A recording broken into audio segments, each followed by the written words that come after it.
तो नमस्कार दोस्तों, आपका स्वागत है हमारे शो में। आज हम आपको ऐसे गेस्ट से मिलवाएंगे जो हमारे डिपार्टमेंट ऑफ पोस्ट गढ़वा के जो है असिस्टेंट सुपरिटेंडेंट ऑफ पोस्ट हैं, जो मिस्टर कुमार अभिषेक सर हैं।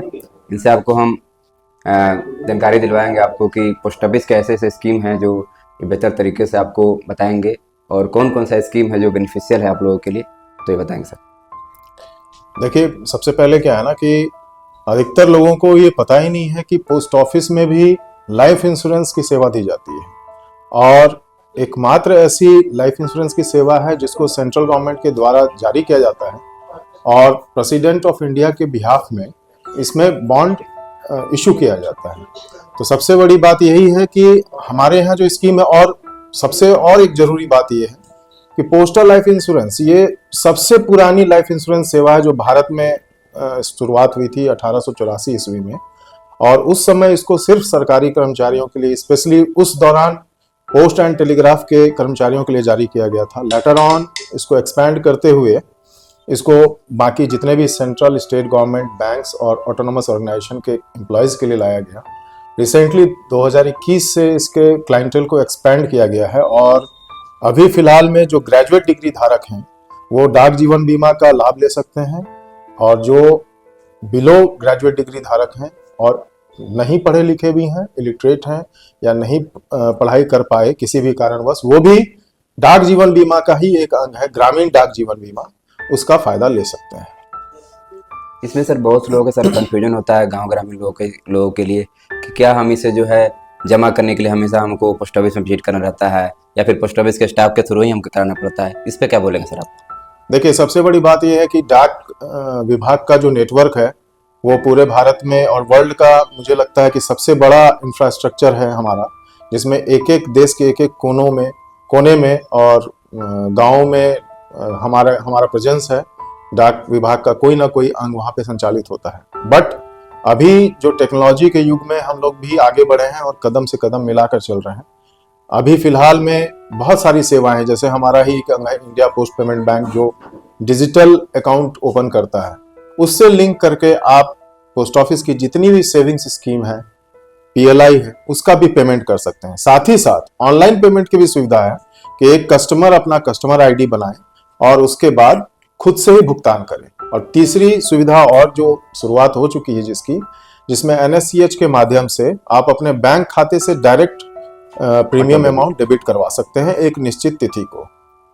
तो ये सारी सुविधाएं उपलब्ध। जी सर। और इसमें सर लोग कंफ्यूजन होता है कि हम पोस्ट ऑफिस के ही इंश्योरेंस क्यों लें सर, बाकी बहुत सारे कंपनी जो प्राइवेट सेक्टर कंपनी जो है सर, उसमें लोग ज़्यादा झुकाव दिख रहा है, लोग मतलब ग्रामीण क्षेत्रों के चाहे सर इस तरह के लोगों को, ताकि पोस्ट ऑफिस में ही क्यों खरीदे हो, उसका मतलब एक स्पेसिफिक रीजन क्या हो सकता है सर? देखिए मैं 3 कारण बता सकता हूं कि हमारी स्कीम क्यों लें। सबसे पहली बात यह है कि ये गवर्नमेंट बैक्ड सिक्योरिटी है, कि इसमें गवर्नमेंट की बैकिंग है और आपका पैसा कहीं डूबेगा नहीं। दूसरी बात, पब्लिक डोमेन पे आप डाक विभाग के किसी भी स्कीम को पब्लिक डोमेन पे चाहे तो आप देख सकते हैं कि हमें क्या रिटर्न मिलेगा, और ये आप अपने हाथ से कर सकते हैं, कंपेयर कर सकते हैं। जैसे कि हमारा ऐप जो है डाक सेवा, वो पब्लिक डोमेन पे अवेलेबल है, प्ले स्टोर में भी है, ऐप स्टोर में भी है। आप उसको डाउनलोड कर लें और खुद से देख लें कि आपको क्या रिटर्न मिल रहा है। दूसरी बात यह है कि क्यों लेना चाहिए। लेने के पीछे ये कारण है कि हमारा ही स्लोगन ही है कि high bonus and low premium. हमारा जो प्रीमियम है बाकी जितनी भी इंश्योरेंस कंपनी है उससे बहुत कम है। और बोनस क्या होता है कि लाइफ इंश्योरेंस के टर्म में हम इंटरेस्ट की बात नहीं करते हैं, बोनस की बात करते हैं। इंटरेस्ट की बात होती है सेविंग्स अकाउंट के टर्म में। तो बोनस का जो भुगतान होता है लाइफ इंश्योरेंस के सेक्टर में, उसमें पीएलआई में सबसे ज्यादा बोनस रेट आपको मिलेगा किसी भी स्कीम में। दूसरी बात ये हो गई। और तीसरी बात, आप ये कह रहे हैं कि क्यों लेना चाहिए, तो कारण ये भी है ना कि बाकी किसी भी कंपनी का प्रेजेंस हो ना हो हर जगह, बट हम हर एक गांव में उपस्थित हैं आपकी सेवा के लिए, लोगों की सेवा के लिए। तो आप हमारा लाभ लेने से फायदा ये है कि आप जहां भी जाएं, कम से कम पोस्ट ऑफिस में आपको पोस्ट ऑफिस तो मिलेगा ही, और आप अपनी सेवा वहां से ले सकते हैं। ठीक है सर। और इसमें बात करें सर कि जैसे पोस्ट ऑफिस की स्कीम जो है, तो इसमें लोग कंफ्यूज हो जाते हैं कि जैसे कि बोनस रेट आपने बात किया, तो आखिर इस पे बोनस रेट कितना मिल रहा है, ये लोगों को जानकारी कंफ्यूज हो जाता है। जैसे कि लोग ज्यादातर पूछते हैं कितना रेट ऑफ इंटरेस्ट हमको मिल रहा है, कितना हमको ब्याज मिल रहा है। तो इंश्योरेंस में ज्यादातर तो बोनस की बात होती है। तो मान लीजिए कोई व्यक्ति जो है 10 लाख का बीमा ले रहा है, तो उसको बोनस के रूप में कितना मिलेगा सर, वो आप मेरा क्लियर करें ऑडियंस को। देखिए, हमारी बहुत सारी पॉलिसीज नहीं है। हमारा जो पीएलआई का पोर्टफोलियो है उसमें 6 पॉलिसीज हैं। आरपीएलआई का जो पोर्टफोलियो है उसमें 5 पॉलिसी हैं, और ये ट्रेडिशनल पॉलिसी है, काफी दिनों से चली आ रही है। उसमें 5 तरह की पॉलिसी हैं और 5 तरह का बोनस रेट है। एक पॉलिसी है जिसको बोलते हैं होल लाइफ एश्योरेंस, सुरक्षा नाम दिया गया है। ये होल लाइफ मीन्स कि आप पूरे जीवन के लिए कराएंगे, तो इसका रेट ऑफ बोनस सबसे ज्यादा है।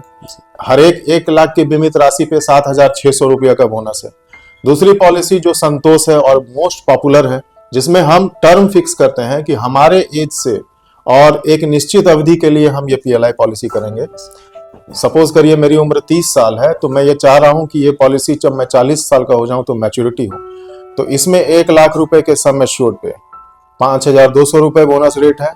और तीसरी पॉलिसी मनी बैक पॉलिसी, जिसकी हम हमेशा चर्चा करते हैं, लोग पूछते भी हैं, हमारे यहाँ वो भी पॉलिसी है, एंटिसिपेटेड एंडोमेंट बोलते हैं। और उसमें वो फिक्स टेन्योर का होता है, या तो वो 15 साल का होगा या 20 साल का होगा, और उसमें at certain period of interval of time पे आपको कुछ परसेंट मिलता है वापस सम एश्योर्ड का। जैसे कि अगर 15 साल की बात करें तो 4 साल के बाद आपको 20% मिलेगा, फिर 8वें साल में 20% मिलेगा, 12वें साल में 20% मिलेगा, 15वें साल में पॉलिसी मैच्योर होगी, और यही 20 साल की पॉलिसी में 6, 9, 12 में, मतलब इसमें आपको वापस मिलेगा। चौथा प्रकार जो है उसको हम लोग बोलते हैं कन्वर्टिबल होल लाइफ। मीन्स कि आपने एक पॉलिसी ली होल लाइफ के नाम से, लेकिन ऐसा प्रोविजन है कि 5 साल तक आप उस पॉलिसी को वॉच कर सकते हैं, और अगर आपकी इच्छा होती है तो 5वें साल में आप उसको एंडोमेंट प्लान में कन्वर्ट कर दीजिए। नहीं करेंगे तो वो होल लाइफ की तरह ट्रीट होगा।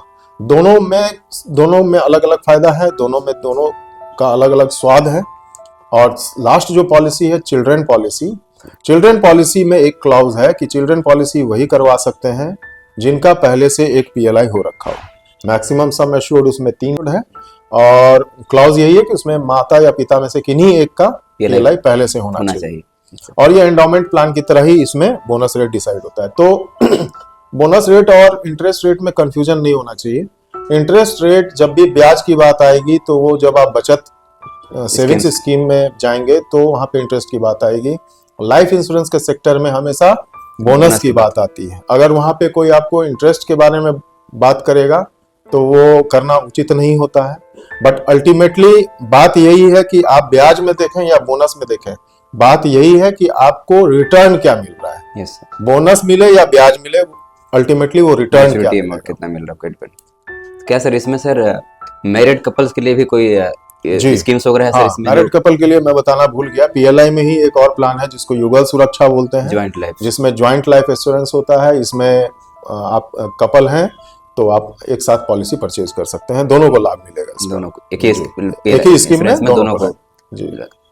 सर अब हमारे ऑडियंस को ये बताएं सर कि जहाँ तक मैं देखा है लोगों को, ग्रेजुएट लोगों को, चाहे जो ग्रेजुएट कर रहे हो, उन लोगों के माइंड में हमेशा सेविंग को लेकर आता है कि अभी जरूरी नहीं है। तब अपने एक्सपीरियंस शेयर करें, आपकी सेविंग कितना जरूरी है सर हमारे लाइफ में आज के टाइम में? देखिए, सेविंग्स में बड़े बड़े जो यहाँ पे रिसर्चर्स हैं, एनालिस्ट हैं, और जिन्होंने इसकी ज़्यादा पढ़ाई की होगी, वो हमेशा ये बोलते हैं कि जितनी कम उम्र से आप सेविंग्स का अपने अंदर हैबिट पैदा करेंगे, उतना ही आप फिनेंशियल इंडिपेंडेंस, आर्थिक आज़ादी की ओर बढ़ेंगे। तो आप ये ना सोचें कि इसका कोई एक उम्र है कि हम 30 साल के होंगे तभी सेविंग करेंगे, 40 वर्ष के होंगे तभी सेविंग करेंगे। सेविंग्स का मतलब होता है बचत। बचत जितनी जल्दी की जाए उतनी ही जल्दी, उतने ही फ्यूचर में, भविष्य में आप जल्दी अपने आप को पाएंगे कि आप आर्थिक रूप से स्वतंत्र हो गए। तो सेविंग्स मेरे हिसाब से अगर करना है तो बेस्ट होगा कि आज के डेट में लाइफ इंश्योरेंस की तरफ लोग ये सोच रहे हैं कि नहीं, हम बाकी काम करते हैं, लाइफ इंश्योरेंस का क्या करना है। बट ये बात कभी नहीं भूलनी चाहिए कि लाइफ इंश्योरेंस ही एक ऐसा स्कीम है जो वर्षों से चला आ रहा है, और आप लाइफ इंश्योरेंस कराने का मतलब अपने लाइफ को एसेट समझ के कर रहे हैं। आपकी लाइफ एक एसेट है, और जब तक आप एसेट को इंश्योर्ड करते हैं तो आप अपने फ्यूचर जनरेशंस को इंश्योर करते हैं कि अगर मैंने लाइफ इंश्योरेंस करा रखा है तो इसका ये मतलब नहीं कि मुझे ही मिले। अगर सपोज करो कि ऐसा कोई सिचुएशन हो कि किसी के साथ कुछ हो, खुदा ना खास्ते, तो आगे आने वाले जनरेशंस को उसका भरपूर लाभ मिले। जीवन का यही अर्थ है और यही संपत्ति है। Last question sir, according to you sir, मतलब मनी कितना इंपॉर्टेंट है सर हमारे लाइफ में सर? देखिए मनी कितना इंपॉर्टेंट है ये कोई नहीं कह सकता। मनी सबके लिए अलग अलग तरीके से इंपॉर्टेंट होता है, बट एक कॉमन लेमैन की लैंग्वेज में मनी बहुत इंपॉर्टेंट है। पैसा बहुत इंपॉर्टेंट होता है क्योंकि पैसे रहेंगे आपके पास, आप सेव करेंगे तभी आज, कल और फ्यूचर को देख पाएंगे, भविष्य को देख पाएंगे। इसलिए पैसा इक्वली इंपॉर्टेंट है। हाँ, किसी के लिए बहुत ज्यादा इंपॉर्टेंट है, किसी के लिए कम इंपॉर्टेंट है, बट एक आम आदमी के नजरिए से अगर हम देखें तो इंपॉर्टेंट हमेशा से रहा है, क्योंकि आप पैसा तो कमाते हैं अपने उपभोग के लिए, बट साथ ही साथ आपका भविष्य भी उस पर निर्भर करता है। चलिए, thank you sir. Okay, thank you.